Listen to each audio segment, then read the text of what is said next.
Hey guys, it's going to be a short video today. I am working with the video editor on my computer. I watched a video, another video on YouTube on how to actually work this thing. So I'm going to put those skills to the test and work really hard to bring you more MCU Avengers / character arcs that are within those set of 20 odd movies. Today though, I wanted to talk about the Beatles. It is my favorite, they are my favorite band from back when I was an early teen. I got into them just before I turned 14. And today is actually Yoko's 90th birthday. Wow. Yeah. So, happy birthday, Yoko. And I don't even know how to encompass everything that the Beatles have meant to me over the years. Everything that happened in high school, from my sophomore year on, happened because I was into the four of them. Every single person except my lifelong best friend, who I have known since her birth, because she's younger than me. Every single person except her that I know because I got into the Beatles.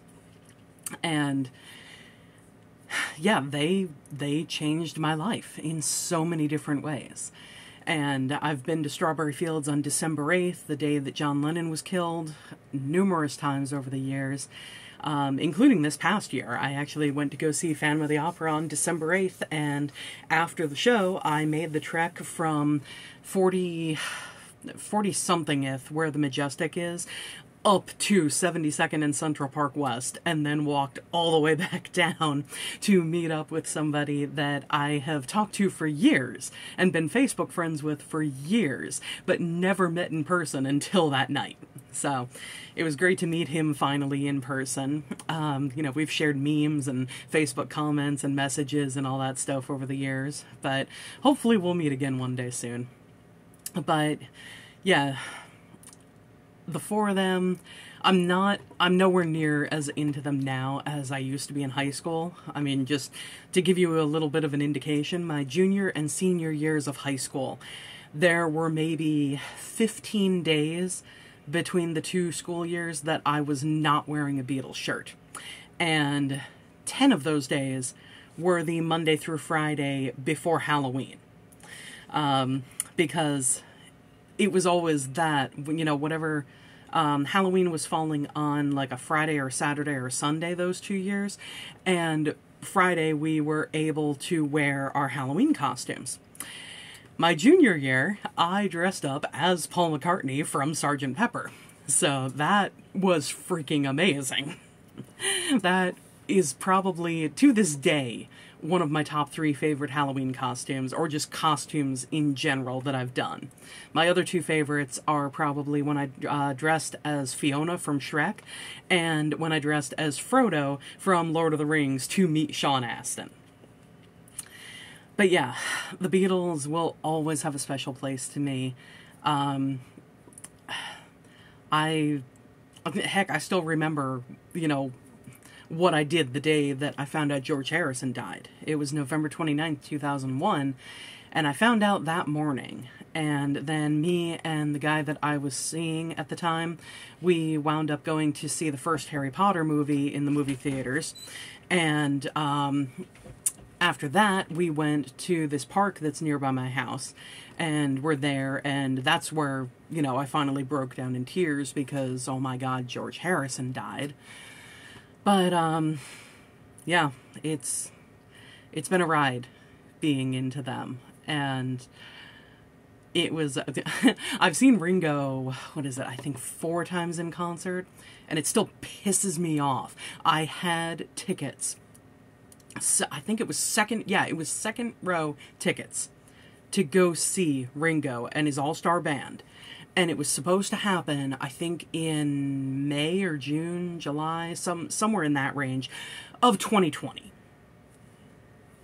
Yeah, so we all know what happened then.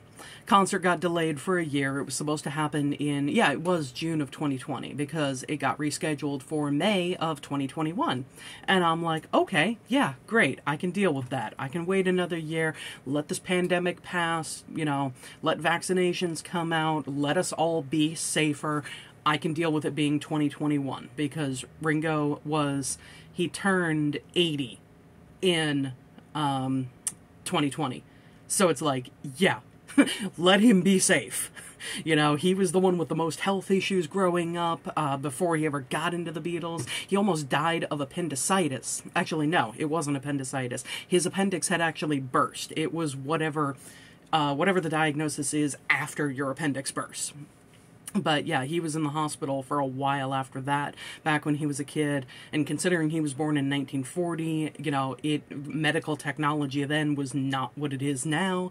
So, I mean, for all I know, he is lucky that he survived back then.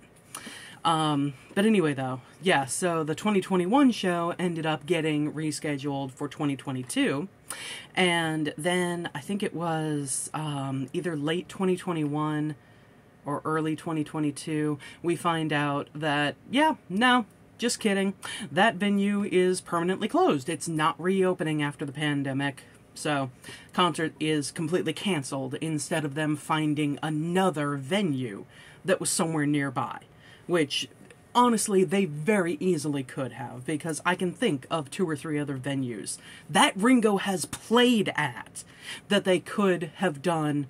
They could have rescheduled the concert for. They could have found a way to do it. But they didn't. And, I got refunded the money, which, okay, but it still sucks that I wasn't able to see him. I would have loved to have been able to again. I actually do have a Yoko story. I don't remember which time it was that I went up there on December 8th. 72nd and Central Park West, the Imagine Mosaic, and that's actually where the Dakota building is, where John and Yoko lived. And Yoko still lives, as far as I know. But I don't remember what year it was. It might have been one of the first times that I went up there. But I went up there, and this was actually showed on the news as well. Yoko was holding a candle and kind of moving it back and forth, and the people down on the street, at the Imagine Mosaic and everything, could see it. And so that was really cool. My other Beatles story is I worked at Joann Fabrics, that is about half an hour away from me, from 2015 to 2018. And the beginning of, I want to say 2018, I'm pretty sure that's when it was, this woman comes in, and she and I was working the cut table that day. That is where you cut the material and measure things out for people and all that kind of stuff. And this woman comes in, and she and I get to talking as I'm cutting her material, and somehow we get on the subject of the Beatles, and she was a fan too, and I was telling her how obsessed I was when I was a teenager and all that. And she tells me, you know what you do? Go to Barnes & Noble's Union Square event page. You won't be sorry you did that. So I was like, okay, maybe they're having some kind of like Beatle Day event or something like that, because there are plenty that you can do. The 4 of their birthdays. Ringo's in July, Paul is in June, George is in February, John's in October. You could also do another thing in February for when they first came to the U.S. and played on the Ed Sullivan Show back in 1964. You could celebrate, Help or Hard Day's Night premiere days in the U.S. that, at least I think it's Hard Day's Night.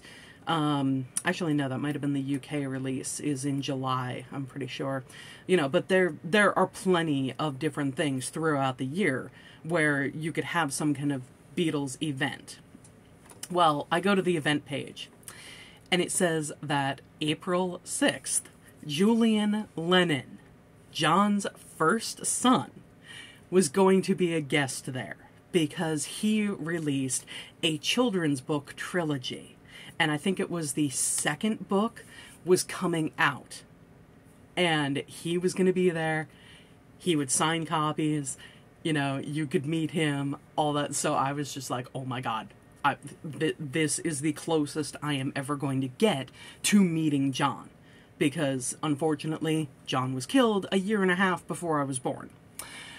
So yeah, but I went up there on April 6th and I got to meet Julian Lennon, and it was just an amazing experience. I still say, like, even though I consider October 29th, 2019, when I met Rhett and Link from Good Mythical Morning, even though I consider that night to be the greatest night of my life, I still say, whatever else happens in my life, I've met Julian Lennon. So yeah, those are some of my Beatles stories. My dad has a couple more, which I may share in the future. But yeah, wanted to pop on here for it turns out not so quick video. I've been talking for about 10 minutes.